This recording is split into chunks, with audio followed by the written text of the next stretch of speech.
एक बार कक्षा 8 के सभी छात्र पूरा खड़े रहे।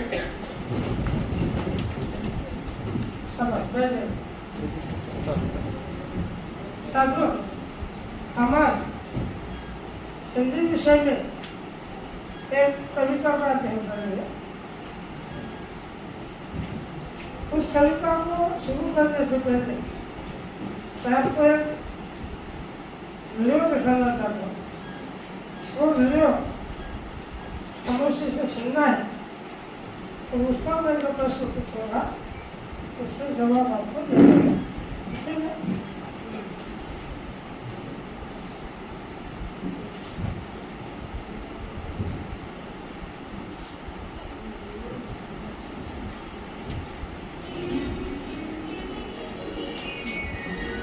मैया मोरी,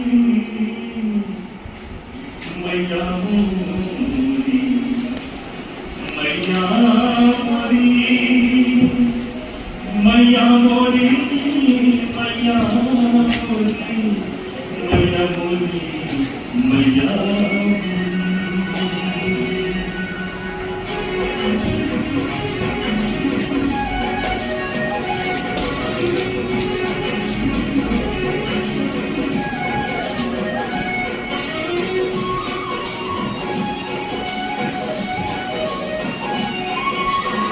मैं नहीं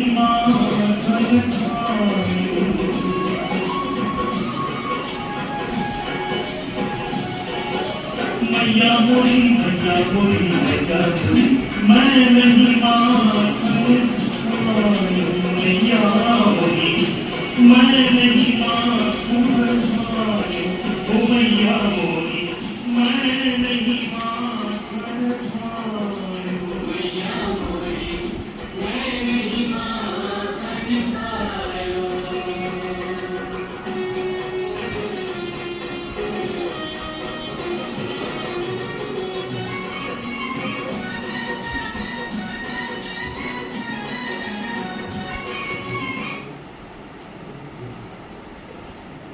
सुना वीडियो देखो।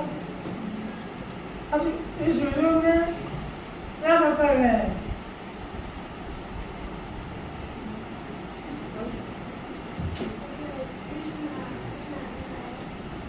और कृष्ण अपनी माँ से क्या कह रहे हैं?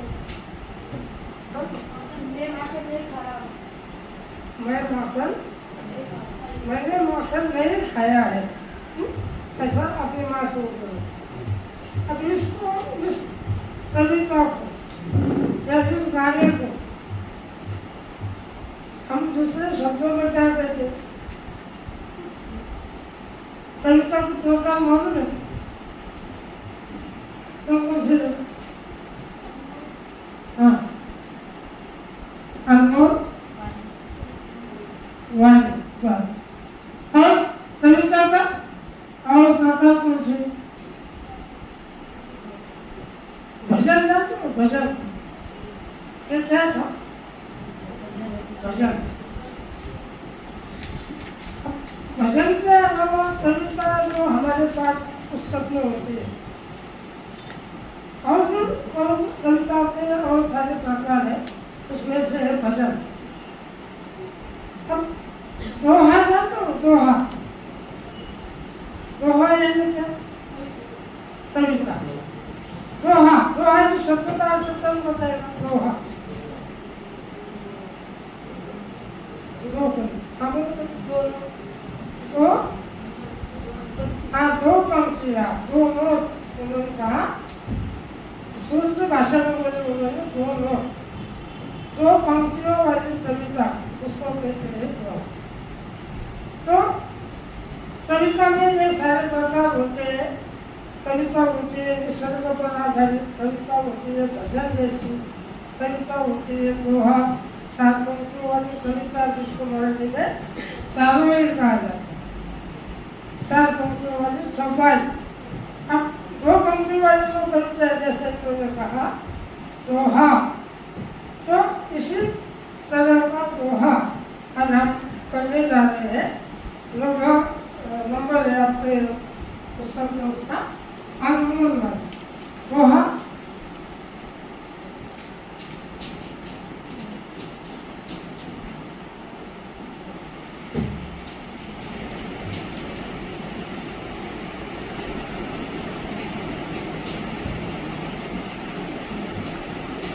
और इसके रचयिता है संत कबीर।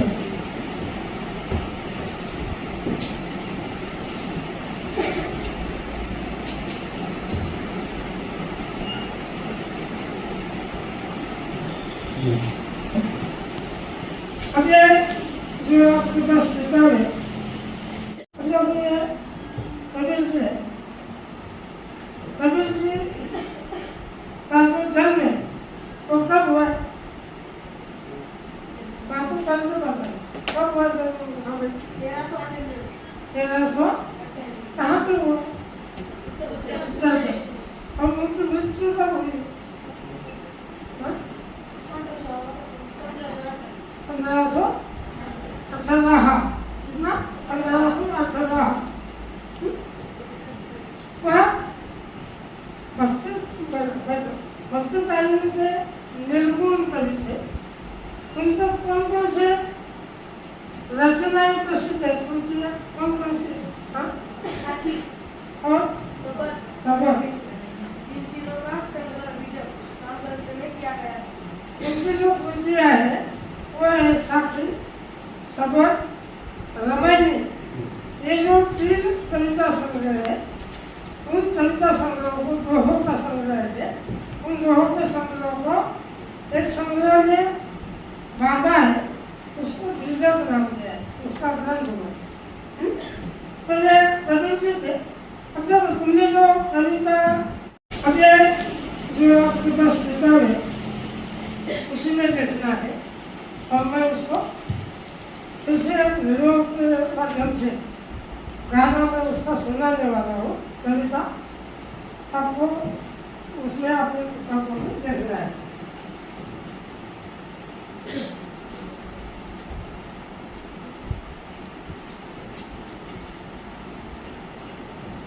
ऐसा भोजन खाए, ऐसा ही मन होए, जैसा पानी पीजिए, जैसी वाणी होए कबीरा, जैसी वाणी होए,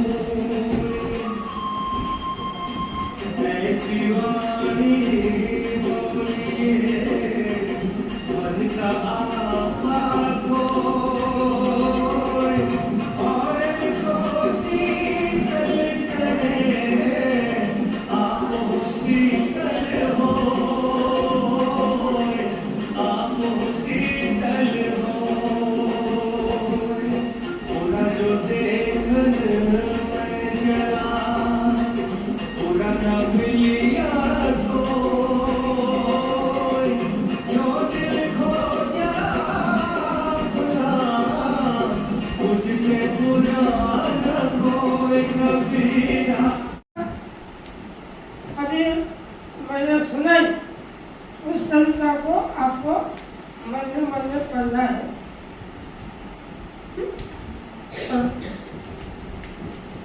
और एक प्रश्न को उत्तर उसमें ढूंढना है।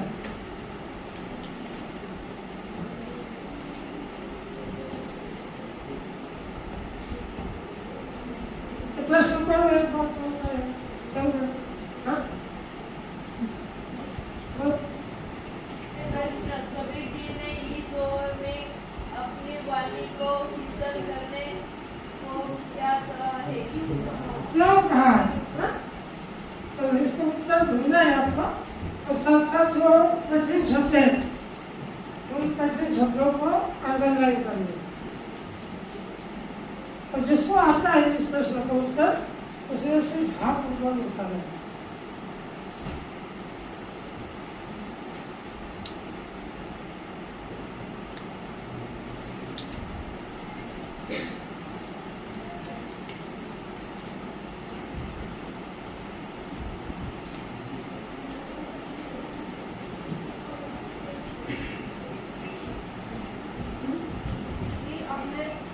अपनी वाणी शीतल करनी चाहिए, क्योंकि हम शीतल बोलेंगे तो कभी अपने को शीतल नहीं बोलेगा।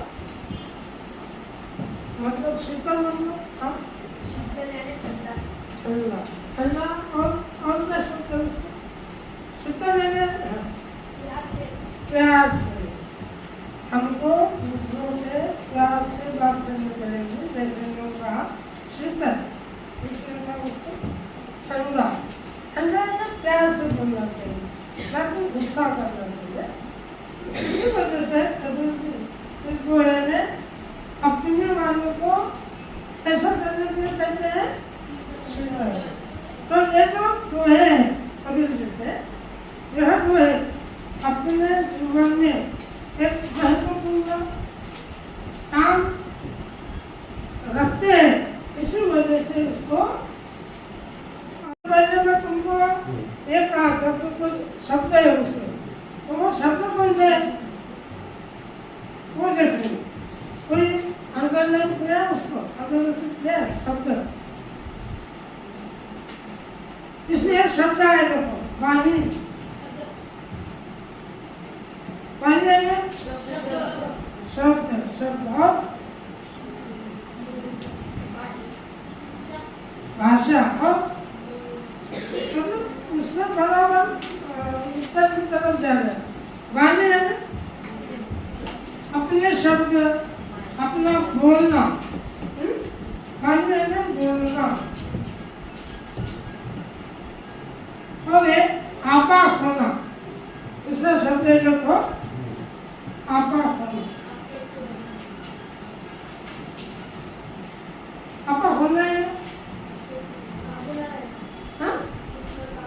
उस पर काबू न होना, उस पर काबू न रहना।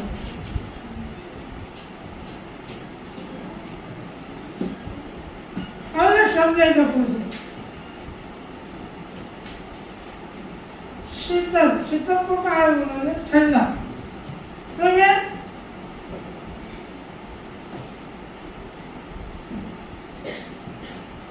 दो तीन शब्द है इसमें, वाणी, आपा होना, शीतल, जैसे उन्होंने कहा ठंडा, ठंडा है ना, प्यार से बात करना। तो ये पहला जो स्टांजा है रखते हैं, इसी वजह से इसको अनमोल वाणी, अनमोल, अनमोल है क्या? हाँ, मूल्यवान, जिसका कोई मतलब मूल्य नहीं कर सकता उसको, इतना बहुत सारा मूल्य, मूल्यवान यह वाणी है। और हमेशा अगर हम अपने जीवन में प्रयोग करेंगे तो हमको फायदा ही हो। तो ये अनमोल वाणी जो कविता है उसको हम है इस कविता का,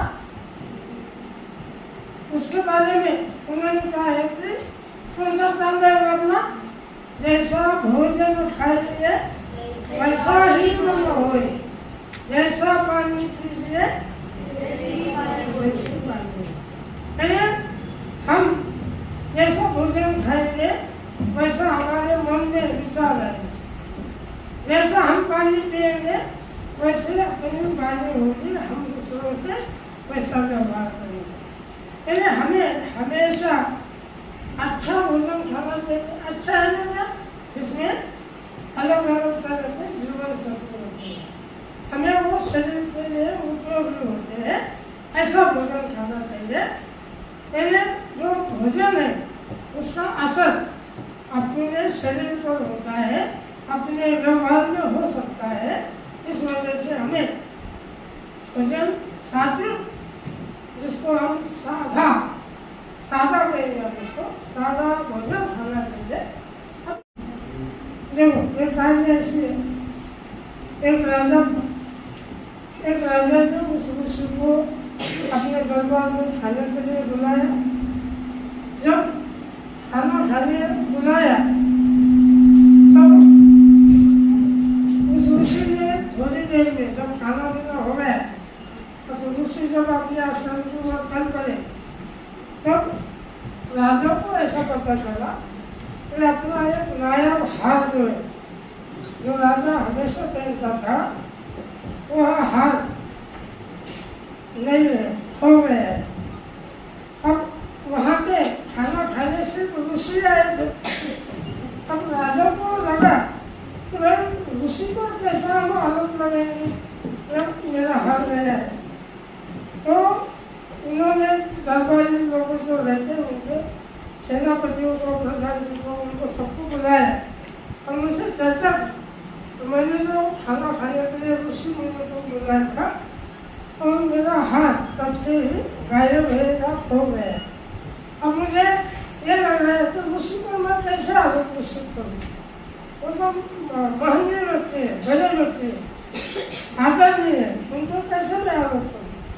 तो मंत्रीगण जो थे उन्होंने कहा कि राजा आप क्या दीजिए कि जो भोजन आपने ऋषि को खिलाया था उस भोजन का पता करो, यानी वो कैसा भोजन था।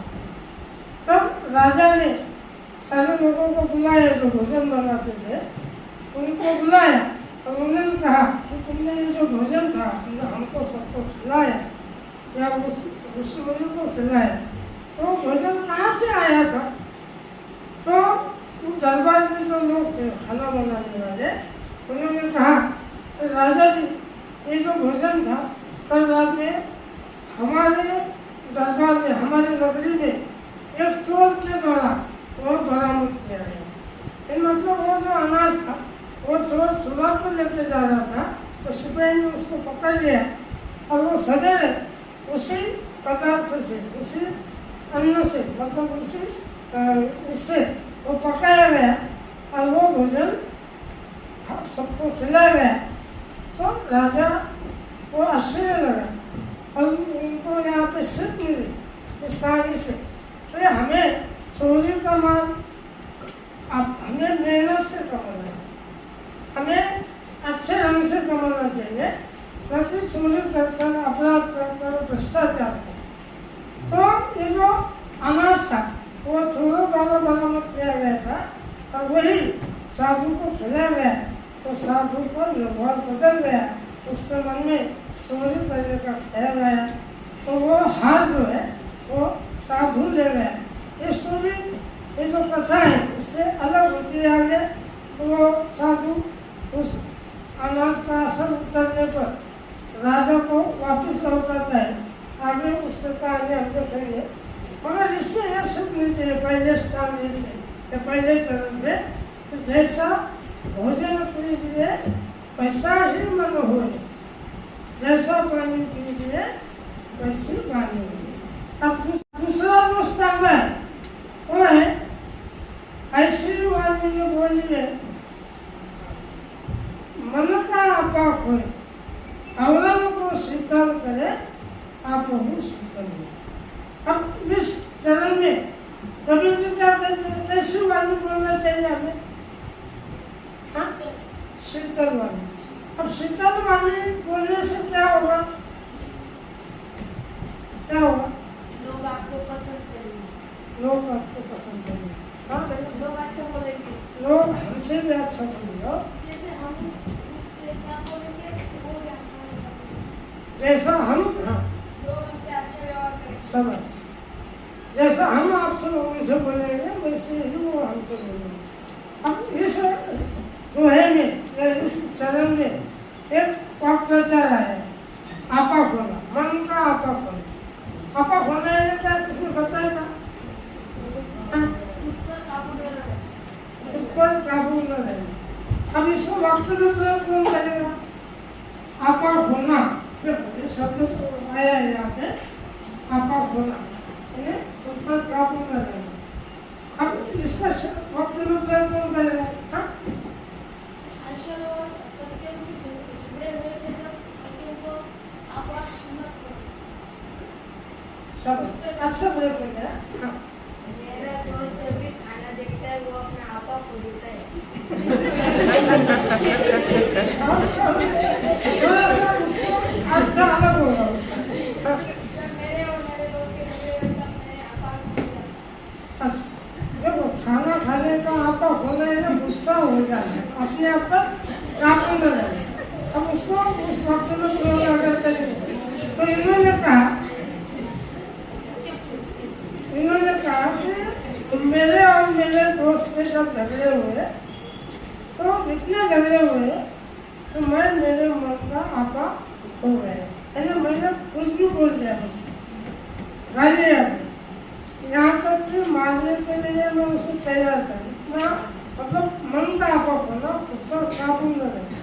हाँ? अब ये तीसरा जो चरण है वो है बुरा जो देखन मैं चला, बुरा न मिले आपको, जो मन जो दिल खोजा आप बना, मुझसे बुरा न मिले।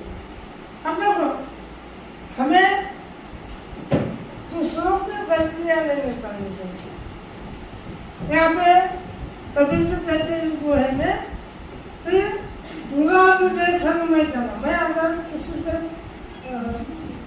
दोष निकालता हूँ तो हमें दोष नहीं निकालना चाहिए, हमें अपने दोष देखना चाहिए।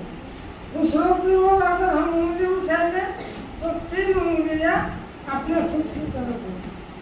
तो इसी वजह से हम अगर मैं उनकी तरफ उंगली उठाऊंगा तो वे ऐसा कर रहे हैं, वैसा कर रहे हैं, मगर ये तीनों उंगलियां मेरी तरफ हैं। तो मैं खुद को खोजूं, खुद में क्या कमी है, दूसरों की कमी खोजने के बजाय हमें अपने में क्या कमी है यह खोजना चाहिए। ऐसा इस चरण में, इस दोहे में कभी सकते हैं। अब देखो ये जो दोहा है, इससे उसमें एक स्टोरी है, वो है तीसरा जो दोहा है, बुरा जो देखकर मैं चला, बुरा न मिले आपको, जो दिल खोजा अपना, उससे बुरा नहीं। अब देखो एक बात है, गुरुकुल था, गुरुकुल में जब पढ़ाई पूरी होती है तब गुरु क्या करते हैं, उनको घर पे जाते समय उपदेश देते हैं। तो भाई मैंने जो आपको पढ़ाया वह उसका समाज के लिए अच्छा उपयोग करो, उसको कहते हैं उपदेश, गुरु द्वारा उपदेश दिया जाता है। तो ऐसे गुरुकुल में जब एक छात्र की पढ़ाई पूरी हुई तब गुरु ने उसको उपदेश दिया, तो भाई बेटा मैंने जो आपको पढ़ाया उसको समाज में अच्छी तरह से उपयोग करो और अपना जीवन बसर अच्छी तरह से करो।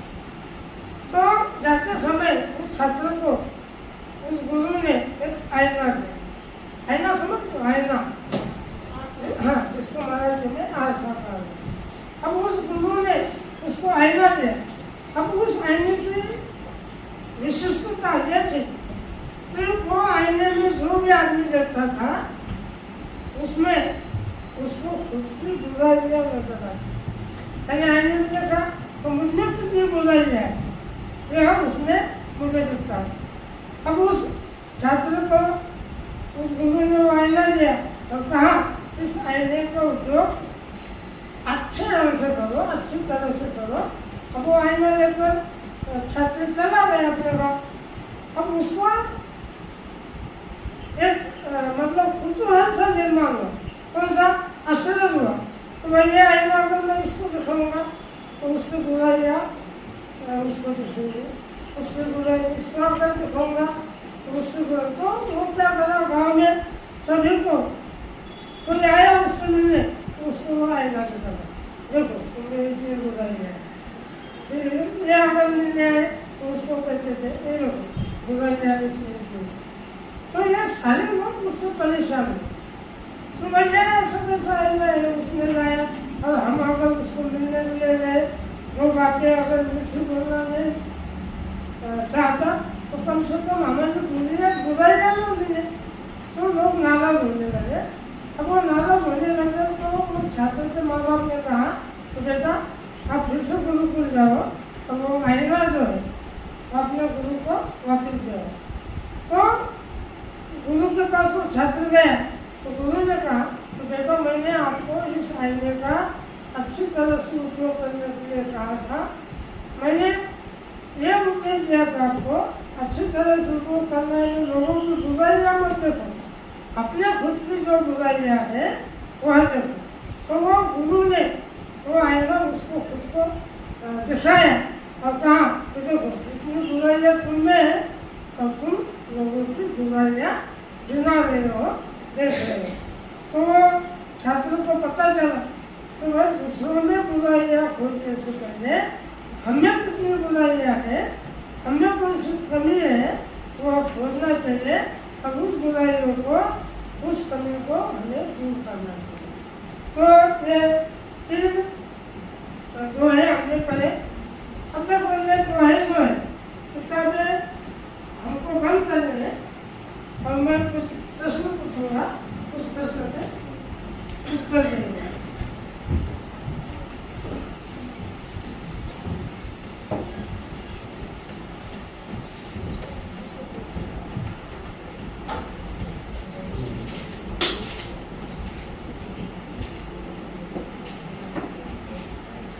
आदमी को भोजन कैसा करना चाहिए? हाँ बोलो। ये पूरे वक्त में जवाब दो। आदमी को ऐसा भोजन करिए ऐसा ही मन होए। हम जैसे दूसरे के लोग बोलेंगे वो हमें सामने से नहीं। और कौन बोले? उन्होंने कहा तो कैसा भोजन करना चाहिए? उन्होंने कहा कि हम जैसा भोजन करेंगे वैसा ही हमारा व्यवहार होगा। और दूसरे मतलब दूसरे हाथ से कौन जवाब देगा उसका? आदमी को भोजन कैसा करना चाहिए? हाँ कैसा करना चाहिए बोलो। अच्छा भोजन, अच्छा है सादा भोजन जिससे हमें हमारे जो देश है मत्सर है उसमें ये उत्पन्न न हो। उसके बाद में आदमी की वाणी कैसी होनी चाहिए? आदमी की बारी अच्छी होनी चाहिए। जब हम किसको अच्छा बोलेंगे वो दूसरा अपने को अच्छे ही बोलेगा। और हाँ सब वाणी शीतल होनी चाहिए। हाँ, वाणी शीतल होनी चाहिए। अब वाणी अगर शीतल होगी, जब हम मीठा बोलेंगे तो मीठा बोलने से क्या फायदे होते हैं? दूसरे हमसे मीठा बोलेगा, जरूरत में हमारी मदद करेंगे वो। जरूरत में वाह शाबाश, जरूरत में हमारी वो मदद करेगा। और क्या बोलना चाहते हैं? वाणी मीठी होने से क्या क्या फायदे होते हैं, क्या लाभ होते हैं?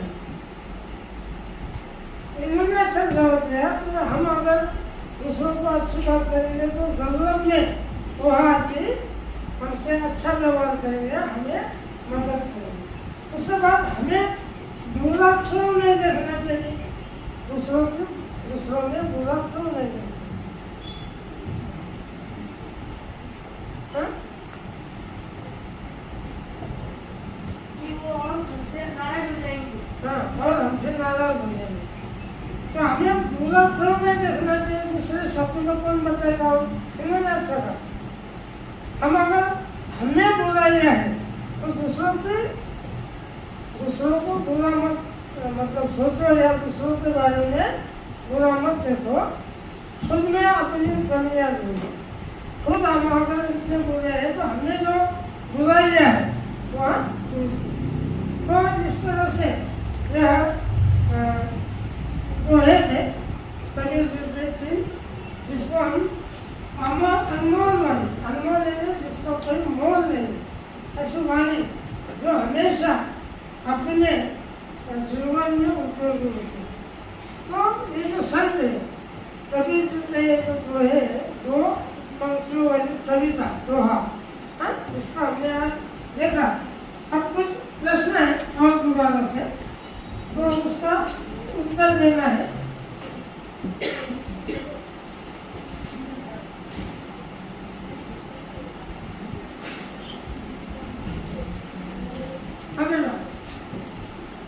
आगे कौन पूछेगा?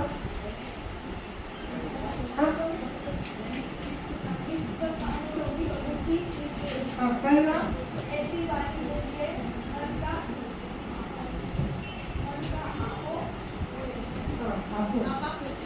आपा क्या है वो? ऐसी वाणी बोलिए मन का आपो क्या शब्द है वो? आपा शाबाश। दूसरा ऐसा भोजन खाइए ऐसा ही मन हो। जैसा ऐसा भोजन खाइए ऐसा ही मन हो। तीसरा जिसका नहीं बेटा वासी हाँ तो बुरा जो देखकर बुरा मन करे बुरा जो देखकर देखकर पैसा ईमान में मिल जाए। अब देखो फिर से वो शब्द जो है गलत हुआ था, हमने वापस था उन्होंने गलत नहीं, वो गलत नहीं था, बराबर दिया, मगर उसका अर्थ जो है बदल गया है। अब ये देखो ये जो वक्त में प्रयोग कीजिए, ये है शब्द फिर इससे आपा खोल। अब कौन करेगा उसको दोबारा से? आपा खोल। जब मेरे और मेरे मित्र के झगड़ा हुआ तो मैंने आपे में उसको कुछ भी कर दिया।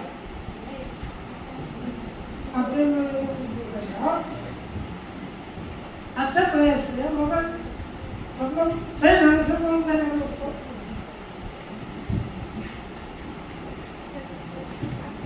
शब्द का प्रयोग आके सिर्फ तरह से क्रिया उन्होंने प्रयत्न किया। आपा खोना है ना, गुस्से से बेकाबू होना। अब कौन करेगा उसको वापस में प्रयोग?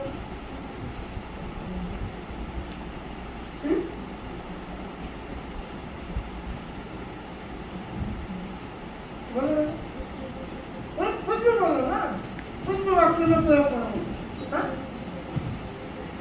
बोलो बोलो बोलो, आता है तो मेरे और मेरे दोस्त के झगड़े हुए, उसमें मुझे आपा था। उसमें मुझे आपा न रहा। उन्होंने कहा मेरे और मेरे दोस्त से झगड़े हुए तो मुझमें आपा न रहा। अब थोड़ा सा प्रयास उन्होंने भी किया और आपा होना है, आपा होना है, उससे पर काबू न रहना। मैं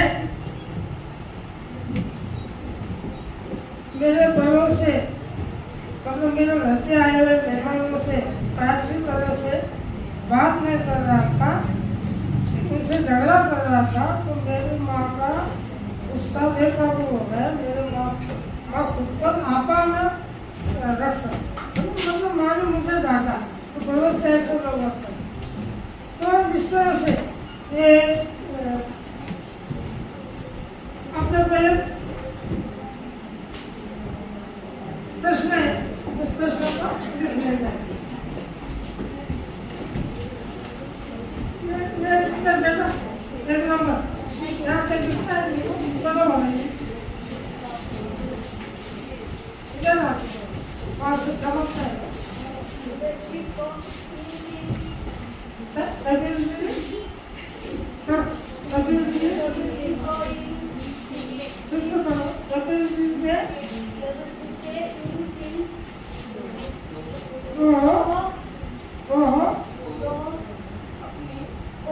अपनी भाषा में लिखे। अच्छा तुमको दोबारा अच्छा। कबीर जी के इन 3 दोहों को अपनी भाषा में लिखे। हमको क्या करना है अभी? कबीर जी ने ये जो 3 जो है, उन्होंने कबीर जी ने जो संदेश उसको दिया, उसमें दिया है, वो संदेश अपनी भाषा में लिखना है। लिख लिया? चलो शुक्रिया, धन्यवाद।